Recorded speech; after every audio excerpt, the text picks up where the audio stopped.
What happens when it hits the fan? Do you have a plan B ready for your business? What would happen to your business tomorrow if your systems went down? What if your supplier disappeared or your top person quit? Well, you probably don't have an answer, and that's a problem. Most businesses without a plan fail within a year of a crisis.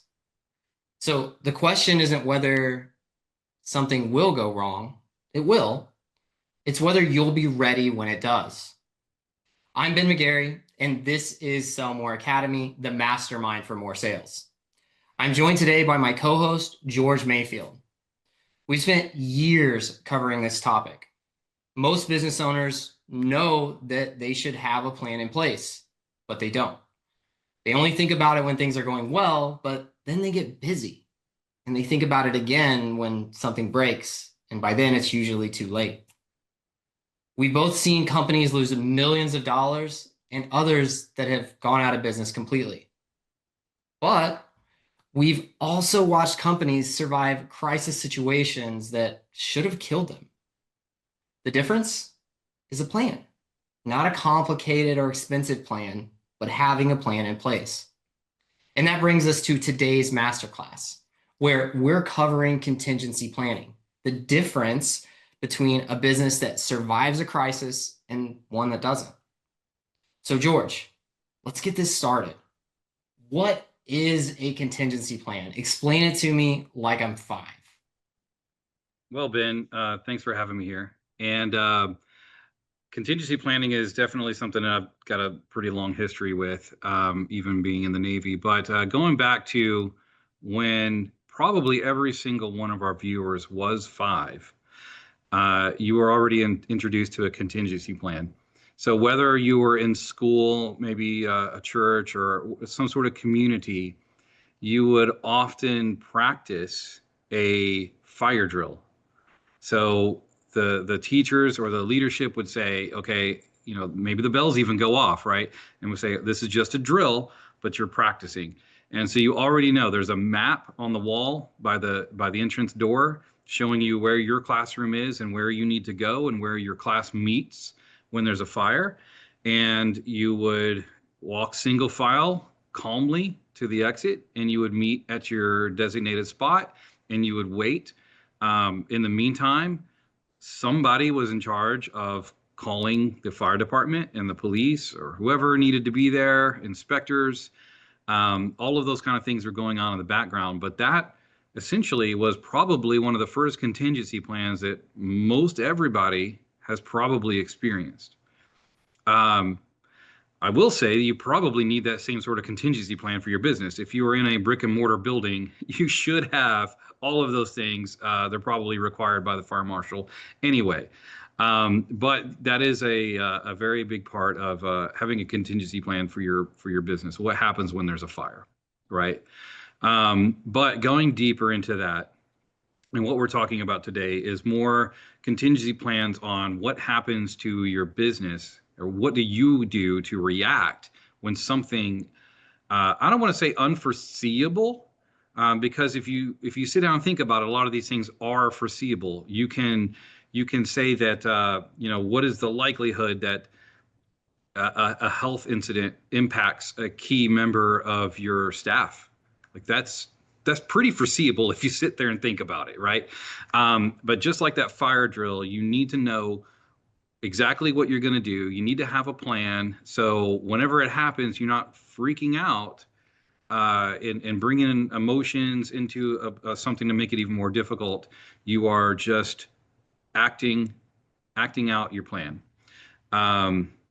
So that could be many different things. Again, from a key person having a health incident, or maybe a legal incident, or anything like that. It could be a fire, flood, anything, acts of God type of thing. It could be systems that go down. It could be something happening in the macro environment. There could be a war suddenly breaks out. How does that affect your business? Power goes out, any of those sort of things that affect the infrastructure that your business runs on. And any of those things could happen preventing you from working with your potential customers, your current customers or whatever. So if you imagine a store in a mall, in a busy mall, and their electronic security system goes down, they can't open their front door. They literally have customers walking past their door trying to get in, but they can't get into your store to buy stuff. That's definitely going to affect your profits for that day. Your revenue is going to affect your business. Something like that hopefully doesn't last for more than a few hours, but there are other things like that that could happen, for an undetermined amount of time that could shut down your business. So all of these things should be sat down and thought about, and planned out to what you would do, at least in a generality, in any of those type of scenarios. This is work on the business, right? Absolutely. What Yeah. everyone talks about. You got to take time away from working in the business to work on it. I like what you said. Like you covered a lot of ground there of what contingency plans are. I think a lot of times people only try to plan for or try to think about these like black swan events. And those are hard to plan for, right? Like a total market crash, something that's never happened before, whatever the case may be. But most everything else is pretty well predictable. It's just we don't have the time or the space to actually sit there and plan it out, right? If you're wearing a bunch of different hats, who does this? So I guess that's kind of my question. Like we've gone back and forth. I know that COOs and implementers often own this, Mhm. but who is really part of this in a business? Really, it's a team effort. Um, and it doesn't have to be some boring thing that you assign to your COO or a top manager and say, "Hey, I want you to create contingency plans. Go off and do it, and I want to see it in 3 weeks." You're really not going to see as much because a lot of that creativity of like what could happen and what would really affect our business, um, everybody knows like what affects their job. And if you just throw it over to one guy, it's not going to, I mean, it may get done, but it's not going to be great. And you're certainly not going to have the buy-in of everybody else in the company, and and you're not going to have them, understanding what that even is, right? So it really should be just as much of a team effort as if it did hit the fan. And like I said, it doesn't have to be a boring thing. A lot of people like playing Dungeons and Dragons. I've sat through one once. But this it could be something like that. Like, you sit around and you talk about the what ifs. It could be some of the best ones I've ever done is we go to a nice, bar and grill, we have dinner, we're sitting around having drinks, and we've got notepads, and we're just talking about, okay, what if this happened? What if this happened? Like how would it affect you? How would it affect your job? How would it affect the business? And then from there, you can take that and go back and document and plan. You may find that there's insurance coverages that you didn't have that you should probably get. We talk about what do you do in that situation, but you can't call your insurance company after the fact and say, hey, we really probably should have had that coverage. Yeah, that's too late to get it, right? So that's another reason why you probably, if you're listening right now, you probably should start scheduling having your contingency planning event pretty soon. I like that. You probably saw me take notes. Anybody that's ever watched one of these sees me take notes throughout. And I actually wrote down that it's not insurance, but they go side by side, right? Like if you haven't done the contingency planning first, you don't even know what insurance you need. And you're kind of subject to whatever the insurance salesman is selling, right? Right. Uh, okay, so we were looking at some stats before. So 90% of businesses without contingency plans, 9 out of 10 fail within 12 months of a major disruption. And those could be any of the things that you said, right? Somebody, your top person leaves, there's a medical emergency, there's a market change, there's a war, right? Like a lot of things take place. And 9 out of 10 fail during that period. So if that number is so high, then why did we also see that only 49% of businesses globally report having any type of contingency planning in place? Why do you think that is? Is it just we get stuck head down, or I mean, we know it's important, right? Like you and I know it's important. Why do you feel like founders or other members don't see the importance or understand the stress of it? I think to me, the obvious answer is probably that. I mean, obviously, a lot of people have their heads down. If they're successful in their business and they've got, something that they need to have a contingency plan for, then they are probably pretty busy doing that thing, 9 to 5 every day. But the other thing is, like, no one wants to think about that. No one wants to think about the bad things. Like, how many companies have I known that had a key manager that had a like something like a drinking problem? And, what are the chances that that manager is coming home from a happy hour or something and gets pulled over and arrested? And, what is your business going to do without that person for the however long it takes to get that taken care of? And not only that, but what do people say? And this is another reason why you have to include everybody on your team, because if your key manager is suddenly arrested and thrown into jail for drinking and driving, and that's a horrible, horrible situation. Um, your customer service person who's answering the phone that needs to escalate calls, what do they say at 9 o'clock in the morning that next day when somebody says, "Can I talk to your manager?" What do they say? You've got to suddenly throw together a meeting and come up with something for them to say. That's a terrible time to be planning that. But the reason I think that most companies don't actually do this plan is because you don't want to think about that, right? And kind of going back to what I was saying, like, if you had a manager with a drinking problem, and I'm using this example because I've actually seen it more than once, um, that that's a problem, right? And you're already not having a talk with that manager. So you already know there's a bad situation in your business, and you're already trying to, like, put your head in the sand and not think about it and say, well, hopefully it's not going to be a much more of a problem, right? It's not going to affect me. It's not, what he does on his own time. And you kind of make up excuses because you don't want to have that difficult conversation. You don't want to address it. You don't want to address the bad things that could happen in your life. And I think that's a big psychological thing that all of us do. Like, when we think about life insurance and, home insurance and things like that, you don't want to think about what the bad things that could happen. Like, you don't want to dwell on that. And I think that's probably one of the biggest reasons why companies don't. That makes sense. There's some good contingency planning too, right? So you could be planning for things like maternity leave, Mhm. right? Like you got to plan for that. The exact same scenario, person's not here, regardless of whatever the reason is. How do we move forward and continue operations, right? How does the team react to all of that? Um, and then, success. That's one thing that a lot of people don't plan for is the contingency of success. What happens if this works? Then what do we do, right? And I see this a lot because, so many people come for sales and marketing and they plan a campaign and then they have no plan in place for like, this could go well, like we can't fulfill it. And then the downstream effects of not being able to fulfill it and the way that everything kind of falls apart, which is what you were alluding to.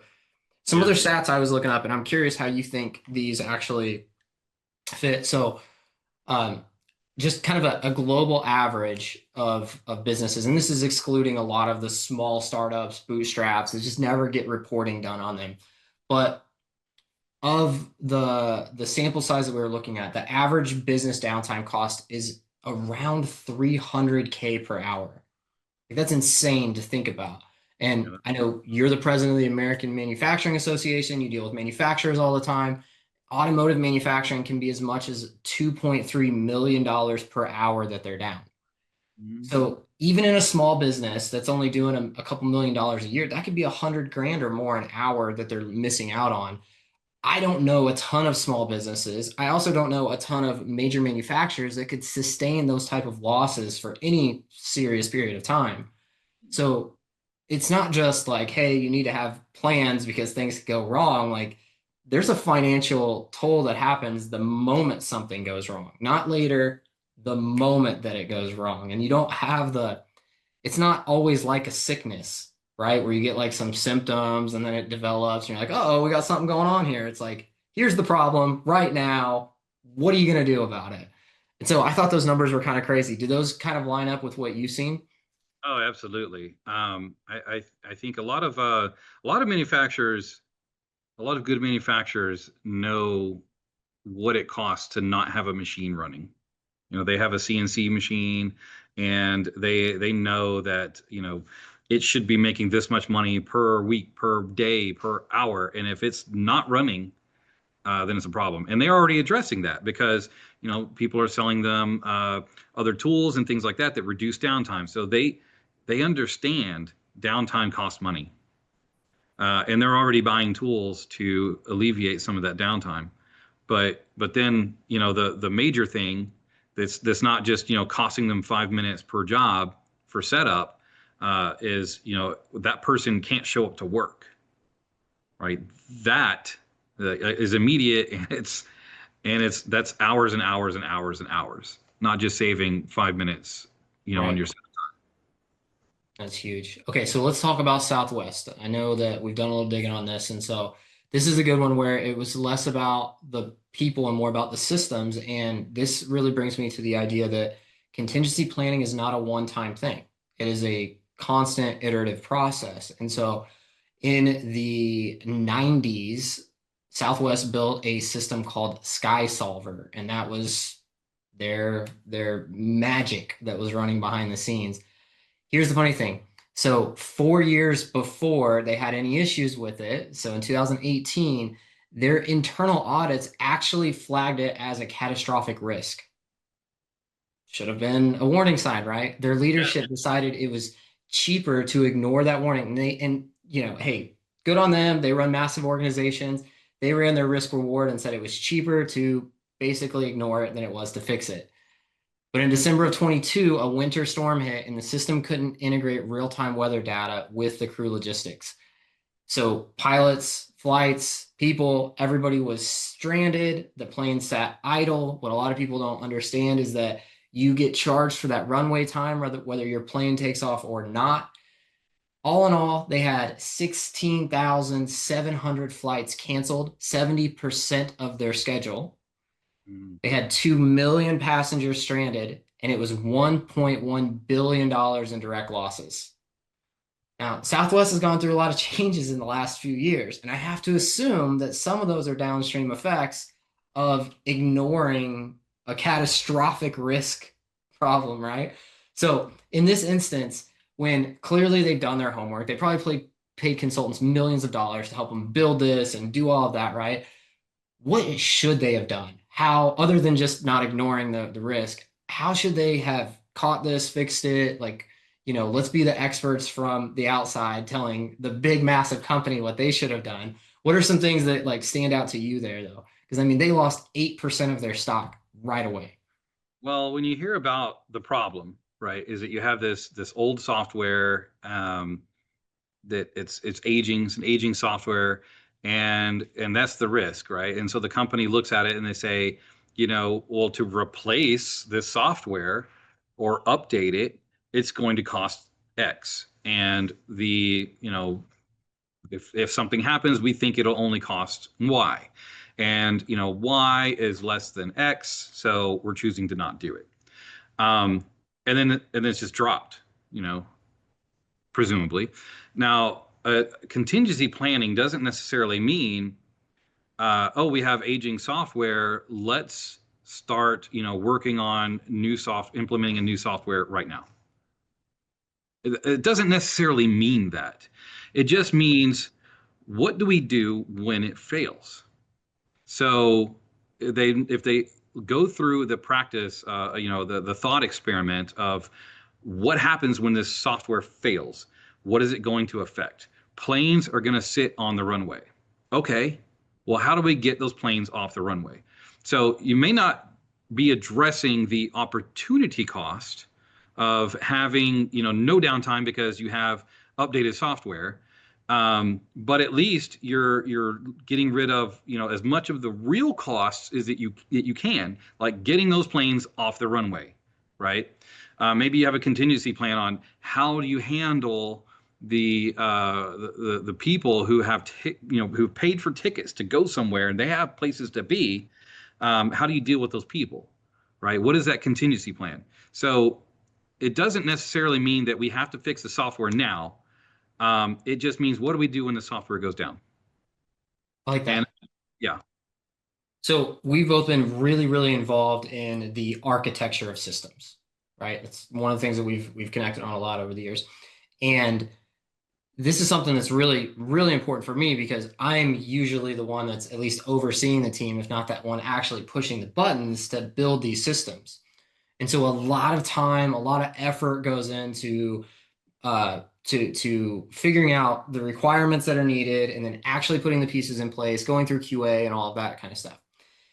And in a perfect world, you get a system up and running and the business is humming along and everything is fine forever. And I agree with what you said completely that it's not that you have to shift.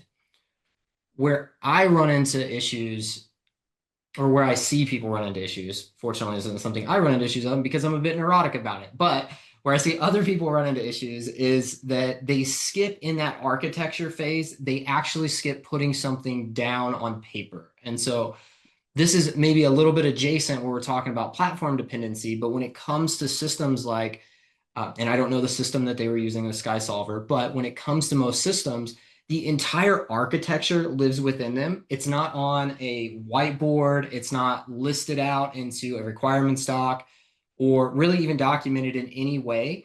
And so I think personally for me, that's always my first step is like that the plan has to be really on paper, right? I'm a whiteboard guy. I think a lot of people know that, but it has to be on something that doesn't live in the system that could potentially falter, right? That doesn't make any sense. But I think we just get in the motion and we're like, oh, let me just start building or let me just start tinkering around. And the AI tools are making that even easier than ever to kind of go really fast in the wrong direction. Yeah. Wild.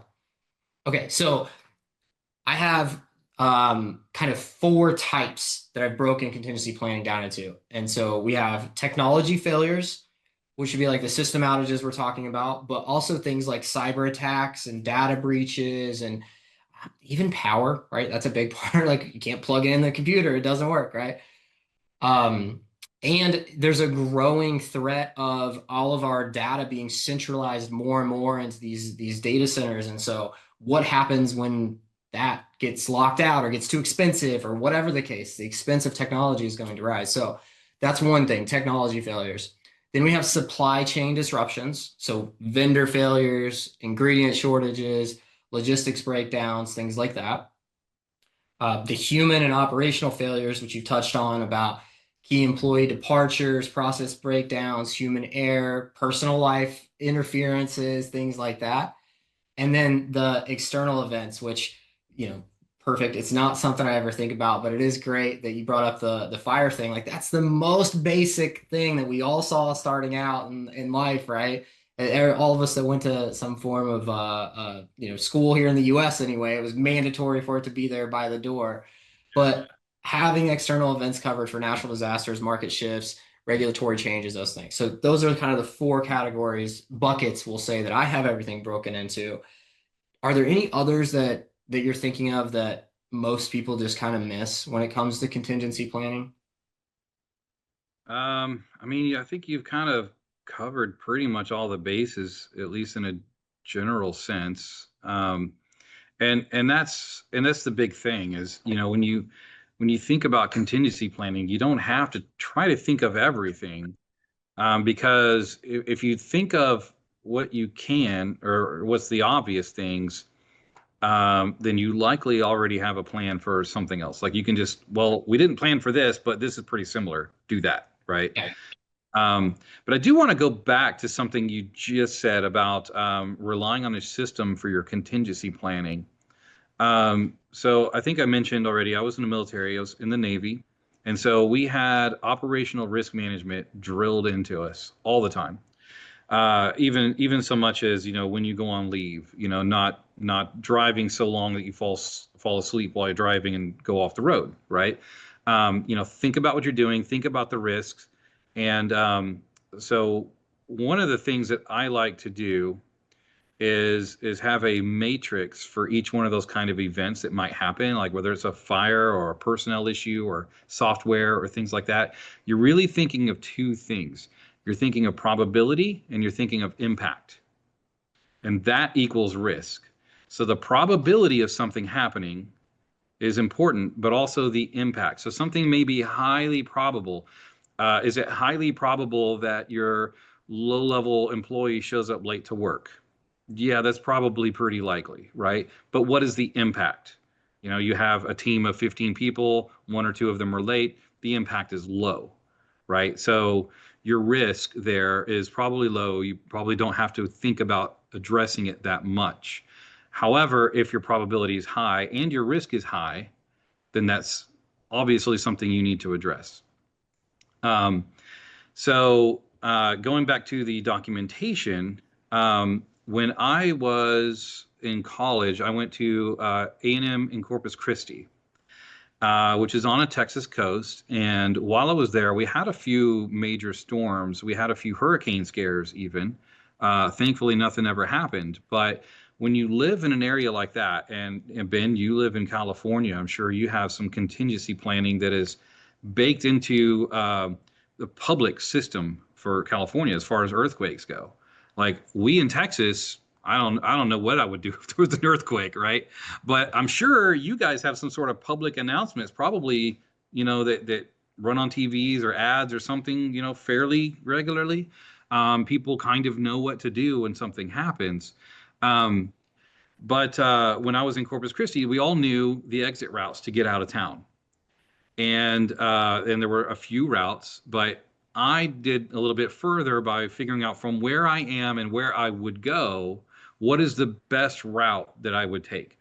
Which one do I think might be less crowded? And then I went further to think, okay, so obviously, if I want to be the first one on the road, then I better have a really good idea of what I need to take. And so what that evolved into was a orange binder. Yeah, I love technology, and I know you love technology, like all day long, right? But this is not something that needs to live in a system somewhere on your computer, especially when you have a team and nobody knows where to go when something hits the fan, if it's even accessible. Um, but a bright orange binder that says emergency on it, like you cannot miss it.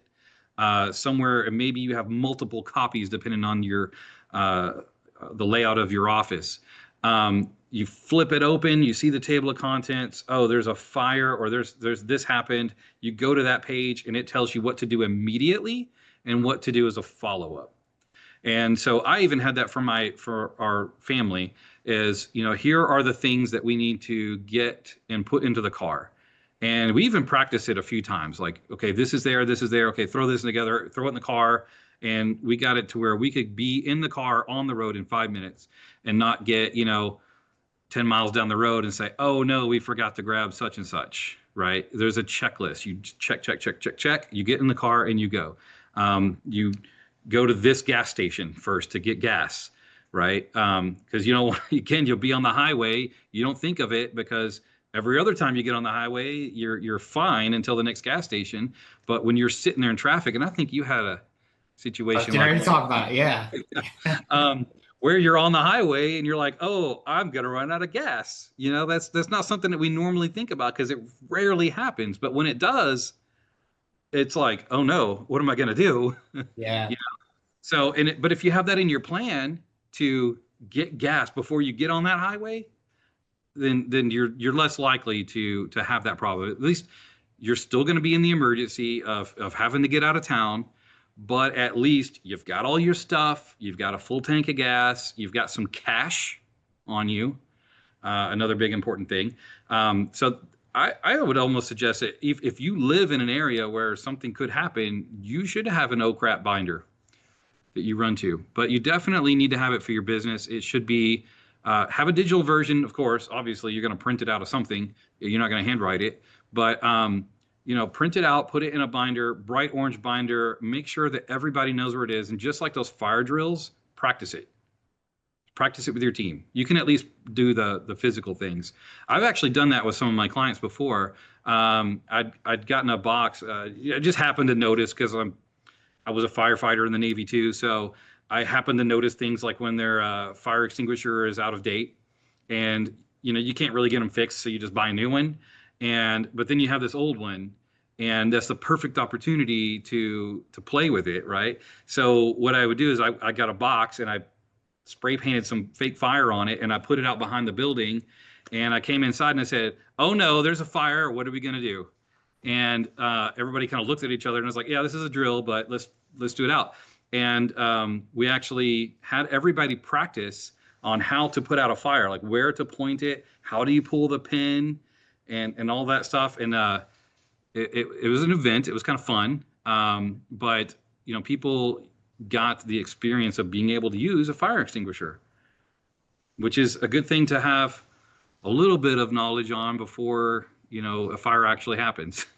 Yeah, that's so interesting. Okay, a couple things. I stay in California. I don't live in California. I got to make that clear real quick. Um, but I agree. I think as you're saying, I was thinking, I feel like there's less practice being done than there used to be. Like even back 10, 15 years ago, I feel like, the apartment buildings I lived in or whatever would do drills every once in a while and it was annoying, but hey, it's part of the thing and it's really interesting to me how many of those things seem to have kind of fallen by the wayside. Like that maybe we take for granted because we learned them when we were younger or because we think this way, but to answer the part about the car story, so we were driving from San Diego to Vegas, which is supposed to be a 4.5 hour drive. Thought this would be fun, kick on an Audible, whatever the case. And there was an accident where a semi had flipped over carrying lithium ion batteries and they were on fire and they couldn't put it out because they have no contingency plan. Their fire extinguishers don't work for the batteries that we sell, which is crazy, but whatever. So they had to shut the highway. They basically have to let it burn out. So our 4.5 hour trip turned into an 18-hour trip. But because of our dietary preferences and the weirdo that I am, we had a 5 gallon jug of water in the car with us. We had like a week's worth of food that we, in another world, would have never needed. But in this one particular instance, we kind of had everything that we need. And, because the car was full of gas, it's middle of the summer, it was July when it happened. So we didn't have to worry about baking out there in the 110-degree heat or anything like that. And I know that a lot of people were suffering because they were actually using medevacs to fly in supplies to people on the road. And so it's just kind of a crazy thing. You jump in the car and whatever, it's a short drive, I'll be there in no time. And if it wasn't for us being, like I said, our dietary preferences and a little bit weird, we would have been in bad shape with everyone else. Yeah. That's kind of crazy. You said something else though.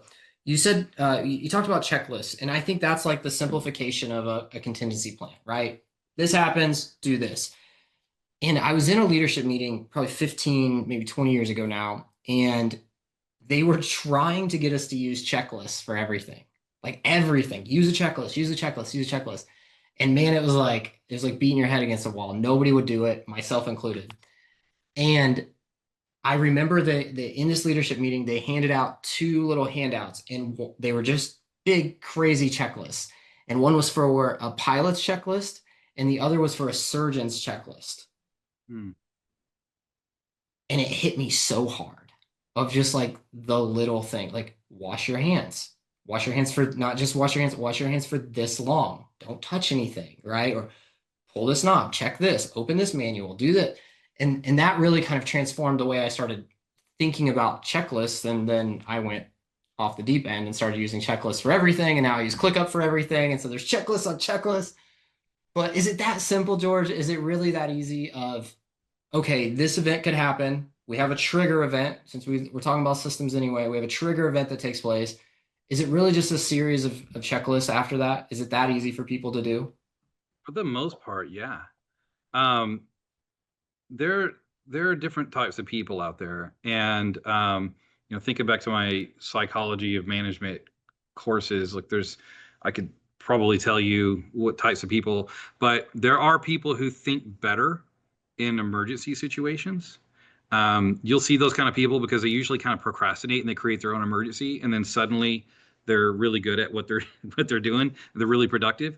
They can't really function unless there's an emergency. And then there's some people who just fall apart in an emergency.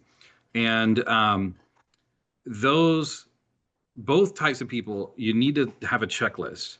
But that's why another reason why it's good to have those other kind of people on your staff, at least in the leadership positions, whenever there is a catastrophe, because they are the people who you turn to whenever it hit the fan, and they're the most level-headed people. Like they're just like, okay, it's fine. You do this, you do this, you do this. Um, so there's a little bit of that too, but you do need a checklist to kind of manage everybody and what's going on. Thinking back to, like fire drills, we didn't see it as a kid. We just go outside. We know our part, right? But the other parts were somebody is calling people, right? And if there actually was a fire, then there's insurance that you got to follow up with. So there's all these checklists. And if I've recently made an insurance claim on my house because of a water leak, so I can tell you, if you do not call your insurance at a very specific time frame and tell them very specific things, they may not cover it. So it's not like you could say, oh, there was a water damage and that's cool. I'm going to turn the water off and then go on vacation. I'll deal with it when I come back. They may not cover that. So you absolutely must have a checklist to make sure that you get things done. Makes sense. I mean, obviously they have a checklist, right? They're not going to move forward unless these things are hit. It's funny how many little tick boxes run our lives. Yeah. All right, so let's talk about some steps. So start to take this into some practical application. Um, Step one is obviously to kind of identify the risks that you have. And I always love trying to find little math problems in things. And I think you made it super simple to say the probability plus impact equals risk. Mhm. And so let's pause on that for a second. If we're going to identify risks, what are some of the questions that you're asking to figure out probability and impact and to weigh those objectively? Well, this also kind of goes back into what I was saying, how it takes your team to plan, because there may be a system that goes down and it's not something that you use every day in your particular job. However, other people are like, oh yeah, if that goes down, oh man, yeah, we can't do this, we can't do that. So it really takes at least people from, however big your department or your company is, at least people from different departments. If you have a small company, just get everybody together, make it a team building event as well. Um, I think that might have answered your question. Yeah. But okay, so one thing that happens often in teams though is people don't want to admit that they have something that could go wrong, like we kind of talked about. They don't want to admit that they've maybe done something wrong, which could get exposed in something like this. And then there's always this idea of, as you said, there are different types of people. There are people that are going to just wait for instruction to come to them, and they may handle it perfectly. Others don't wait for the instruction, but they also couldn't maybe follow somebody else's instructions. And so I think that to me, that's where it kind of rolls up. The buck stops with the COO on that point, or the president, VP, whoever's in that kind of operational role, just to ask the questions, just to get the open the icebreakers, kind of get things going. And it's funny. It's funny on the other side of it. So when you're doing that, in my world, it feels like you're nitpicking everyone. Yeah. I think a lot of people feel like we're nitpicking them. On the other side of that, once you get through it, you realize it's really more about genuine curiosity. Like, what would we do? Like, especially if you are like George and I, and you end up sitting in that kind of operational seat where you run the day to day of the business, these questions are going to end up on your desk eventually. Mhm. And so the person that has the most confidence in those scenarios is the one that has competence of the process that's gonna take place. So I just kind of look at it that way of like we should be the ones starting the conversations. We should be the ones that are pen testing and trying to find gaps. Um, is that kind of how you tend to run it, where you kick them off and then you just kind of facilitate the conversation? At Yeah. least to start, or how involved are you? I guess is the big question I'm trying to ask here. Yeah, yeah, absolutely. So first off, I would answer that getting everybody involved, it's just like doing anything in your company, even sometimes day-to-day work. There is some psychology to it. So you need to kind of sell them on, hey, we're doing this thing. Um, make it a fun thing, gamify it if you can. But you really need to have to explain to your employees that this thought experiment that you're doing with your team is not to find gaps in your work and your skills. It's to protect your job, to protect the company so that you still have your job. There's a different way to say that, obviously, but so it does take a little bit of psychology when you get your team together. So what I do, and I've done this with companies, especially when we're getting compliance. So whenever just about any compliance out there, you have to do tabletop exercises. And so, for instance, PCI compliance, the payment card industry compliance, making sure that your systems are secure. And it's got some pretty boilerplate requirements in there, like making sure that passwords are secure, that your systems are not in the same networks as other systems, and things like that. You're actually required, in order to keep your compliance, that once a quarter, I think it is, you're supposed to do a tabletop exercise. And what that means is that, and I've facilitated these, is you bring in your CTO, you bring in your managers, whatever. You're literally sitting around a table. I mean, I bring back the D&D thing because it's kind of what it is. You're sitting around a table and you're like, okay, guys, our system just got hacked. What do we do? And they flip open their manuals and they say, okay, I'm going to do blah blah blah. Okay, do you have access to that program? They pop open their laptop and they go like, okay, yes, I do. My access is still valid. I didn't, there's no password resets I got to do or whatever in order to get this done. I could do the thing I need to do right now if it happened. So those tabletop exercises are super important, because a lot of times you'll put the plan in place and you say, oh, if this happens, we're going to go do this. And then something changes down the line and that isn't there anymore. So you absolutely have to do these exercises and go through them as much as you can in a real world. Like just say like, yeah, if this happened, I know that I should do this, or I went to the page and it told me to do this, and okay, I would do that. Go through the method as much as you can, maybe without hitting the button, and hit the button if it doesn't do anything. But go through the procedures to make sure that the procedures can actually be carried out. And so, yes, I've facilitated both putting the plans together and doing the quarterly desktop exercises. That makes sense. Okay, so I like what you said, protection. Basically, that's what we're doing, right? We're creating protection all around. Okay, so we cover step one, figure out the risk. The next step in my kind of process is to do that impact analysis, but they're kind of together in yours, right? So they blend together either way. Yeah, yeah. Yeah. Okay, so I'm usually looking at revenue and then fulfillment, right? Those are kind of my major areas that I'm looking at. So anything to do with marketing, sales, and then the support or operation of delivering on those kind of things. So I think a lot about user experience. I think a lot about the kind of timetables to get in touch. What are some of the other things that you think about from the impact side of things so that somebody could say, oh, this is a bigger impact, even though I haven't experienced it yet? And are there any tools or mental models that can help to understand impact better when we're evaluating them? I like to use mind maps for a lot of things, and I think that could be a really important tool to use to gauge your impact, because when things happen, there's a ripple effect throughout the company, and it may affect things that you don't even know. Like so, with PCI, for instance, that's mostly an IT related thing, right?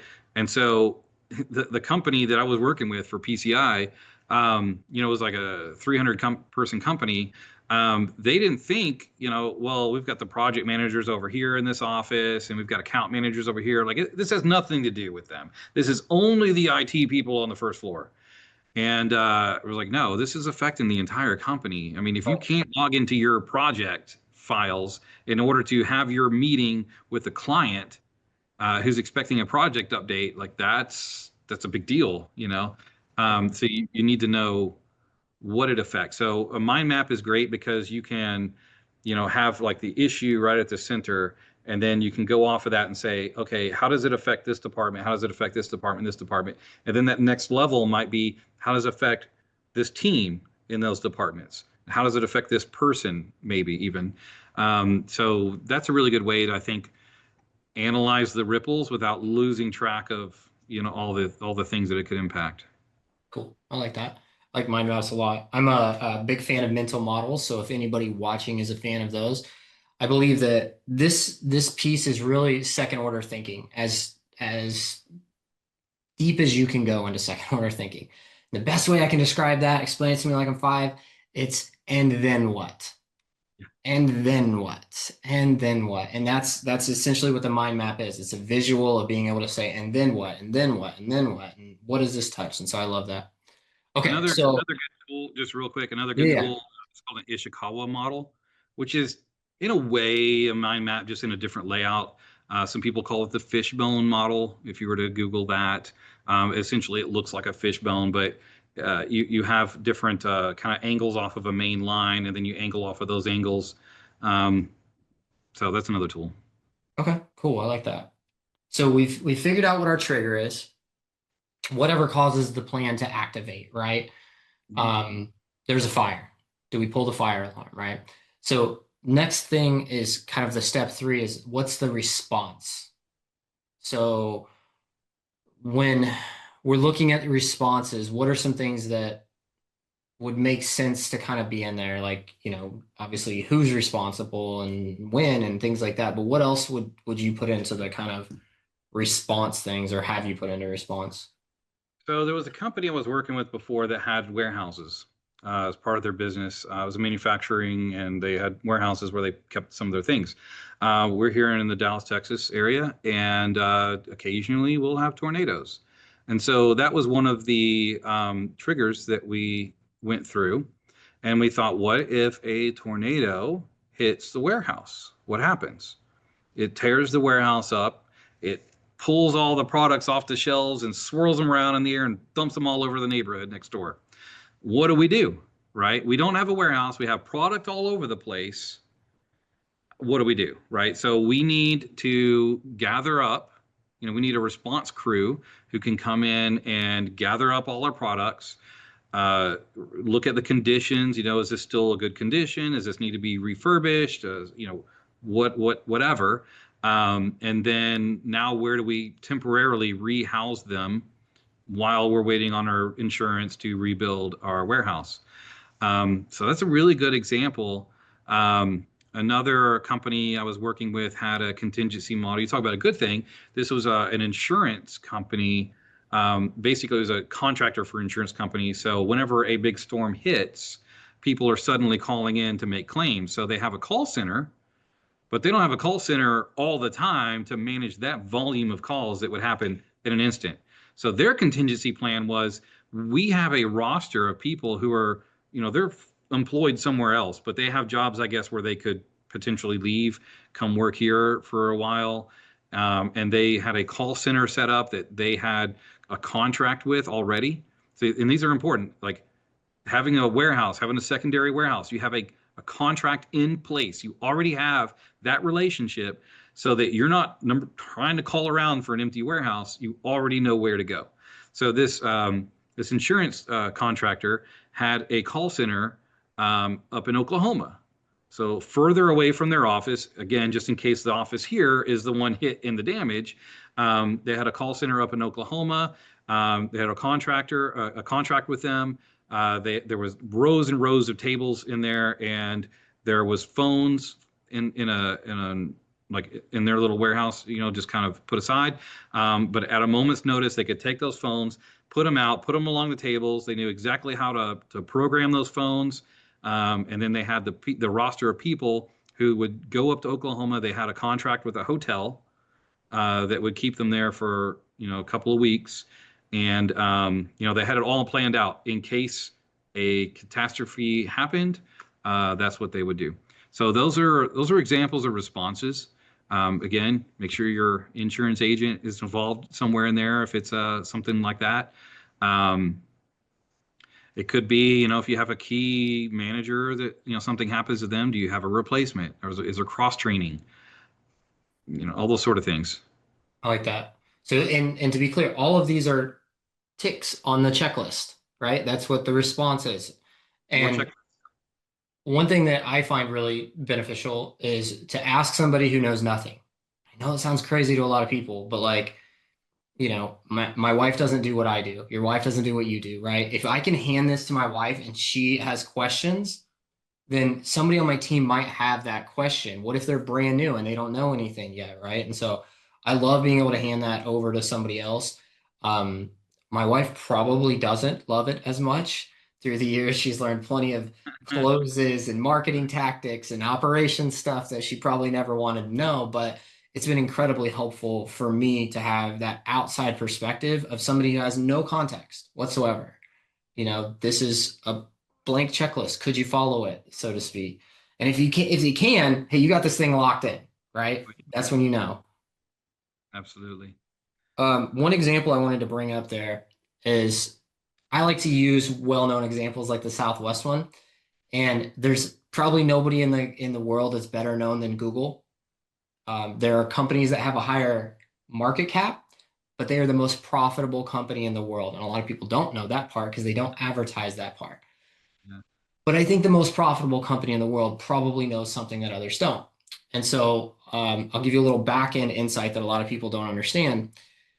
Whenever we set up domains, you know how many businesses still run on like a Gmail account or whatever the case, because this is kind of tricky to think about. But when we go set up a new domain for our business, the systems that you use tell you a lot about how prepared they are for contingencies. So, for example, when we run cold email campaigns or something like that, we go buy a new domain. We use a separate sender to send those through. We're not running them through our Google Workspace or anything like that. So, again, we're trying to keep things clear because this is going to get burned and we don't want to burn everything. Simple contingency plan for everyone watching. But what ends up taking place is these senders, and some of them are very popular, so I won't name any of them now. But these senders, when you go to set up your MX records, and these are your mail server records that allow you to receive mail, they'll have usually two different server records that they have you set, like an MXA and an MXB record. Now, if this is technical, don't worry about it. This isn't a technical lesson, but they give you two. And so they're saying if one server goes down, the other one is in place. Now compare that to the most profitable company in the world. They set up five. They require you to set up five. So you have your primary MX record and you have four alternates. And those are all servers in different locations. So if the server farm that they happen to have in the western part of the United States goes out, great, no problem. My email is able to be readied and pulled from the eastern side. If that doesn't work, then they've got one in Mexico, and then they've got one right, and just kind of spread out and really they're not all on one continent either. They're spread out throughout the country to help kind of separate out that risk to silo it out, right? And so I mean, Google obviously is a great example, but always look at the companies that are not necessarily the most visible, but the most profitable with duration. Google has lived through a lot of ups and downs in the technological world that everyone else said would kill them, and they figured it out. So they probably have better contingency plans than a lot of them that didn't, right? Yeah. Okay. And the thing is, like we know, we brought up the Southwest example a few times. We all know that it was big news when that happened, right? But when a company, even as large as Google, has an event and they have to pull from their emergency manual, if it's going good, we're not going to hear about it. Exactly. That's the point. I love that. That's a good point. Okay, so we're talking about the good, we're talking about the bad. Step four is kind of to get the buy-in, organizational buy-in, company buy-in, whatever. And so, like I mentioned before, this can come across as something that's negative and nitpicky, right? We're talking about the things that people don't want to talk about. And so Mhm. sometimes that's hard to get organizational buy-in from that perspective. Oftentimes it's easier to get organizational buy-in from the positive perspective, particularly at the higher kind of titles, right? It's easier to convince a founder that we need to have contingency plans for when we sell or when we take funding or something that's positive that they aspire to, then maybe it is for that particular person to talk about what happens when our superstar leaves, right? And so I'm not saying that we neglect the negative by any means, but it's almost a spoonful of sugar scenario to help that medicine go down. Yeah. So that's kind of the way that I look at organizational buy-in, right? Hey, here's the very real, raw, you know me, I'm not hiding anything. This is how ugly it could get. But on the flip side, there's some flowers over here and it can be really, really great. And we need to plan for that too. Um, so I think a lot of that comes down to the incentive matching up, right? We don't want to lose everything and we want to gain more. But what are some other ways to get like the organization to buy in? Because I know it's like pulling teeth doing this sometimes. Yeah. I think that it goes back to what you were saying, a spoonful of sugar, right? So you have a team of, maybe customer service people that they're not usually involved in this kind of an exercise, but you want to get their buy-in and you want to get their input when you're planning. So is talking about what happens when we succeed, when our campaign works, and now we have twice as many customers as we do now. Can we handle that? What are the tasks that you're doing right now that would get bottlenecked? How can we help you? How can we help you with your job? What tools have you been asking for the last year that procurement has been saying no, and but they would make your job easier now, but absolutely necessary if we were to bring on more clients. Because I think when everybody's working, they're asking for something besides their pay and maybe a pay increase. But if we bring in more clients, obviously there would be some room there for a pay increase. So but how can we also make your job more efficient? How can we get you that thing that you've always been asking for, that tool that you've been asking for that was just out of reach? Maybe this would be that opportunity to get. Oh, And so I think when you talk about that kind of helps them to talk about some of the bad things as well. and some of the bad things, like the environmental stuff we brought up, some of that's obvious, right? Like, hey, if we don't get out of here, we're going to burn up in a fire, right? Like, that's kind of an obvious one. But I think that a lot of the more negative ones could even be spun based on what you were just saying, right? Authorship is insanely important for people to have, some kind of say in what's going on and how they'll, perform. But I think people understanding why they are connected, kind of the Simon Sinek start with why stuff, right? Understanding why they're a part of it and why they're so critical, as opposed to, it's kind of funny because it's a bit counterintuitive to what we said before. We are making checklists, but we're building a culture of contingency, right, throughout the entire company. We're not just building a culture of checklists. And so I think that's kind of a big thing of the buy-in of how do we make this more about our identity where Armageddon could happen and we're in business tomorrow kind of thing, And I think a lot of people, and this is more of an assumption, but I think a lot of people they're more willing to face the scary if they at least know what to expect, right? Yeah. Like, I don't know exactly how it's going to shake out, but I know I've got this 5-step plan that I'm going to follow and things will probably be okay, right? That's Yeah. something better than just staring into the void and being scared at least. Yeah. Most fear is ignorance. Yeah. Okay, so step 5, we've kind of mapped this whole thing out, and you've already talked about testing. Let's talk about that. I think that's the final piece. We test this thing, we update it. Um, I know that there's no blanket for this. So let's talk about maybe some frequencies for different types of contingency planning that we would revisit and update. So, like a fire drill, how often do we really need to revisit that and or run a drill on it? Well, something like that, it would depend on your company. It would depend on, are you in a building? If you're all working remotely, it's probably not your problem. But, you know, uh, if you have a lot of turnover, you should probably do it more often than another company that's more stable, right? Okay. It's all about, and I think you touched on this earlier, um, we sometimes stop doing the practice runs because we know it so well. But the guy who was hired a month ago didn't go through that. And we have to recognize that. So that's another reason why a company should, analyze your turnover ratio for your employees pretty often. Because if you have a higher turnover, you need to run through these exercises a lot more. That makes sense. One thing that we deal with, since you mentioned remote, and we have a pretty large remote team at one of the companies, and we don't have issues with like what happens with fire, although we should probably plan for that. Um, some of the things that have come up in the last year that we've had to deal with was, obviously the U.S. is in a war now. That doesn't really affect our day to day, right? Just call it what it is. However, our team last year was being bombed in the country that they were in. And so it didn't last long. It was only a 4 or 5 day spat with another country, but there were bombs going off on a day-to-day basis. There were blackouts and curfews that said they couldn't be outside.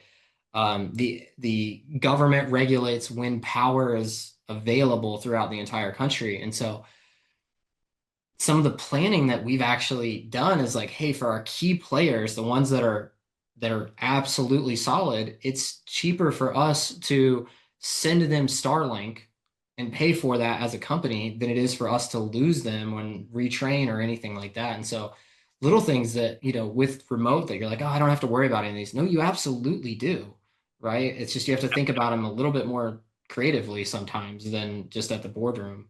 Absolutely. Absolutely. Okay, so I've got tons more that we could go through. I know you do. We've talked about this for years now. Since the first time you brought it up, I was like, oh, we're gonna get along really well.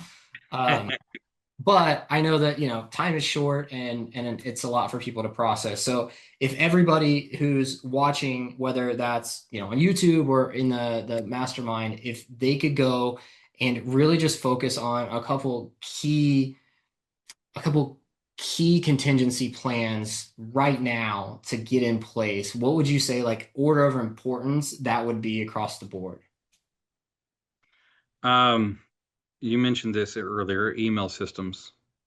That's a big one. Obviously, your point of sale systems, how you're collecting money.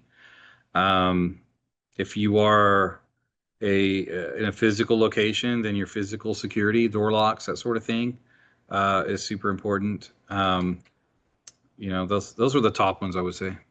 Okay, I like that. And yeah, those apply pretty much everywhere. And the security, I have to extend it to the technological security side. That's so big. I think a lot of people, especially again with AI is allowing a lot of people to open doors that they don't realize are open.